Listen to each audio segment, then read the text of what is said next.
বন্ধুরা নমস্কার, আমি শুভজিৎ। আজকে তোমাদের একটি নতুন এক্সপেরিমেন্ট করে দেখাবো। দুটোতেই সম পরিমাণ কাঁচা হলুদ বেটে রেখেছি দুটো প্লেটে।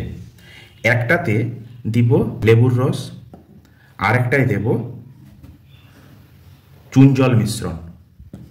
তারপরে কিছু সময় পর রেখে দেওয়ার পর দেখব দুটোতে কি পরিবর্তন হয়েছে, তোমরাও লক্ষ্য করে দেখবে এবং কেন হয়েছে সেটা বলবো। তো এই যে প্লেটে কাঁচা হলুদ আছে বাটা, তাতে আমরা কয়েক ফোঁটা লেবুর রস চুপড়ে দেব।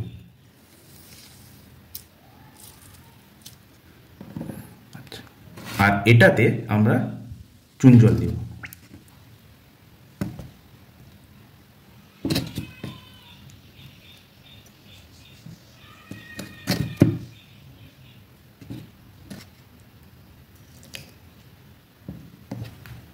কিছুক্ষণ আমরা ওয়েট করব। 2000 years later. আচ্ছা, মিশ্রণগুলোকে 2 মিনিট একই অবস্থায় রেখে দেওয়ার পর একটা জিনিস লক্ষ্য করে দেখলাম যে এই কাঁচা হলুদের সাথে যে লেবুর রস দেওয়া হয়েছিল তা বিক্রিয়া করার পরেও সেই একই কালারই আছে। কিন্তু এই কাঁচা হলুদের সাথে যে চুন জল মিশিয়েছিলাম বা চুন জল মেশানোর পর কালারটা পরিবর্তন হয়ে গাঢ় লাল রঙের হয়ে গেছে। বন্ধুরা, এর কারণ কি? এর কারণ একটাই, লেবুতে আছে সাইট্রিক অ্যাসিড, যা আমরা ন্যাচারাল অ্যাসিড বলি।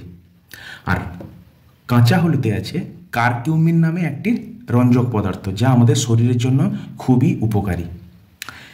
এই কারকিউমিন রঞ্জক পদার্থ আর কাঁচা লেবুর রস সাইট্রিক অ্যাসিড বিক্রিয়া করার পরেও কোনো রং পরিবর্তন হয়নি।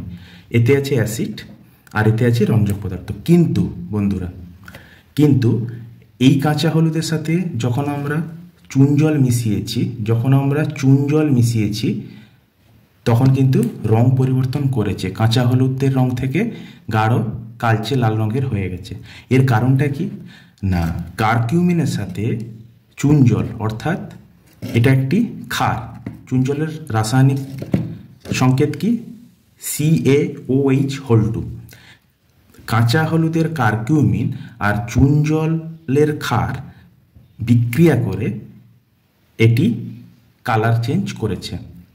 এখানে এই কাঁচা হলুদটা বা কাঁচা হলুদের রঙটা একটি ইন্ডিকেটর হিসেবে কাজ করছে, আর চুন জল যে ক্ষার তা প্রমাণ দেওয়ার জন্য এখানে কাঁচা হলুদের রঙটা কালচে লাল রং দেখা গেছে। এর থেকে প্রমাণ হয় যে চুন জল হচ্ছে একটি ক্ষার, স্ট্রং ক্ষার, এবং ক্ষার হওয়ার জন্য যখনই আমরা কাঁচা হলুদে মেশালাম তখনই হলুদ রং পরিবর্তন হয়ে গাঢ় কালচে লাল রং হয়ে গেছে। আশা করি বন্ধুরা বুঝতে পেরেছ। Ta ta, by.